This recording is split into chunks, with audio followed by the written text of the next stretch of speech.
Most people believe that getting someone to open up takes time, weeks, months. Trust built slowly through repeated conversations.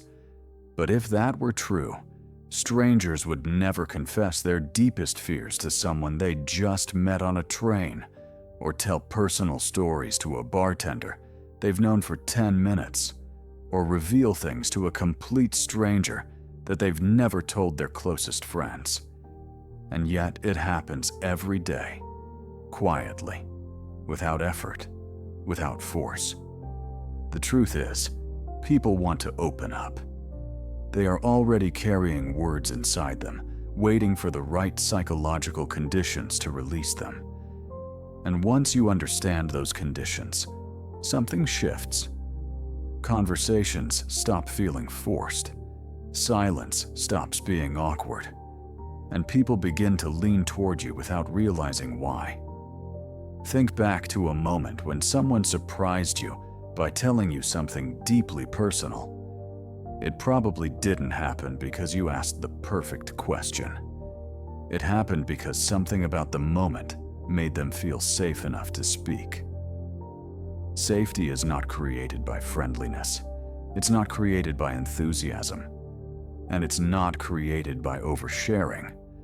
Safety is created by something far more subtle: emotional permission. Most people never give it because they don't even know it exists. When you meet a stranger, they are scanning you unconsciously. Not for intelligence, not for status. They are asking one question: is it safe to be real here? Most people fail this test instantly because they try too hard to be interesting, too eager to impress, too quick to respond. They fill silence with noise. They rush to relate. They interrupt vulnerability with solutions. And without realizing it, they close the door.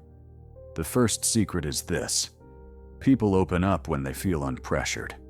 Pressure kills honesty. The moment someone feels expected to speak, perform, explain, or entertain, their nervous system tightens. Their words become filtered, safe, shallow. But when pressure disappears, honesty rises to the surface on its own. This is why the most powerful tool you have is not a question, but restraint. Imagine you're sitting across from someone you've just met. They say something small, almost insignificant. Most people immediately respond with a story of their own, or a follow-up question, or advice. But there is another option. You pause, not awkwardly, not dramatically, just long enough to signal that you are present, not rushing, not demanding. That pause does something profound. It tells their nervous system, you don't have to perform here. And when performance drops, authenticity takes its place. This is where most people get uncomfortable, because silence feels like danger. But to the other person, silence feels like space. And space is where people place the things they've been holding back. The second secret is emotional mirroring without imitation. People often misunderstand this and try to copy body language or tone. That's not what works.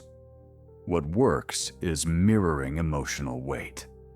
If someone speaks lightly, you stay light. If their voice lowers and slows, you follow. Not consciously, not exaggerated, but naturally. You meet them where they are instead of pulling them somewhere else. When people feel emotionally met, they feel understood without having to explain themselves. There's a moment in every conversation where someone tests you. They drop a small truth, a complaint, a frustration, a hint of insecurity. Most people miss it because they're focused on what to say next. But if you catch it, and you don't rush to fix it, something remarkable happens. The person often continues on their own. They go deeper without being asked, because you didn't interrupt the emotional thread they were following. This leads to the third secret: never rush to clarity. Clarity feels logical, but it shuts down emotional flow. When someone says, "I don't really feel fulfilled at work," the instinct is to ask why, or to offer solutions. But fulfillment is not logical, it's emotional. When you let the ambiguity exist, when you allow them to sit inside their own feeling without trying to define it, their mind begins to explore it out loud. They start answering questions you never asked. People open up when they feel like they are discovering something, not being interrogated. Another powerful element is your internal state. This part cannot be faked. If you are internally anxious, seeking validation, or hoping to be liked, people feel it instantly, and they will protect themselves accordingly. But if you are internally calm, grounded, and not trying to extract anything from the interaction, something reverses. They begin to offer. Humans instinctively fill emotional gaps. When you are not trying to take, they give. This is why people open up to strangers more easily than to friends. Friends carry expectations, history, roles. A stranger carries none of that. If you embody that same emotional neutrality, present but unattached, you become a safe container for honesty. One of the most counterintuitive secrets is that vulnerability does not invite vulnerability. Containment does. Oversharing early often makes people close off because it places emotional weight on them before trust exists. But calm listening without judgment invites release. You don't need to reveal your wounds. You need to show that you can hold theirs without reacting. There is also something powerful about not naming emotions too quickly. When someone is struggling and you say, "That sounds really painful," it can help, but only if the timing is right. Too early and it feels intrusive. Too late and the moment passes. The skill lies in letting them approach the emotion first. When they finally touch it themselves, your acknowledgement feels like understanding rather than analysis. As the conversation deepens, something subtle changes in their body language. Their shoulders drop, their breathing slows, their voice becomes less guarded. This is not coincidence. Their nervous system has shifted from defense to safety. And once that happens, openness becomes natural. Here's something most people never realize. People don't open up because they trust you. They trust you because they opened up. Trust is often the result, not the cause. When someone speaks something true out loud and survives the moment without judgment, their brain rewires the interaction as safe.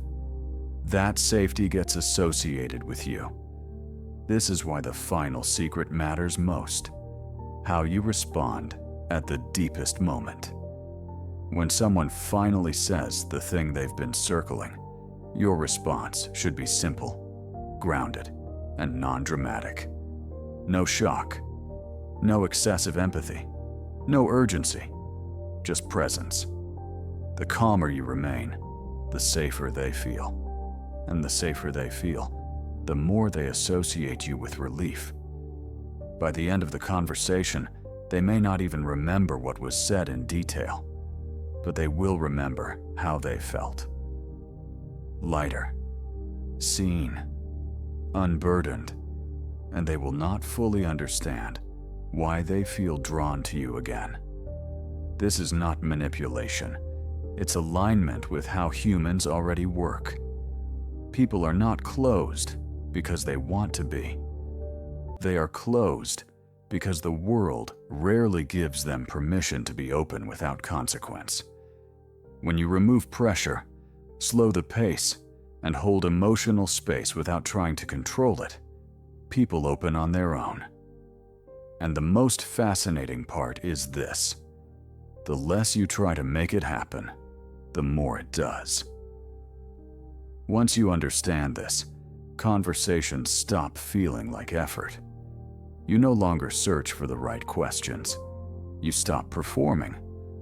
And people, strangers, begin telling you things that surprise even them. That's when you realize the secret was never in what you say. It was in how safe you make silence feel.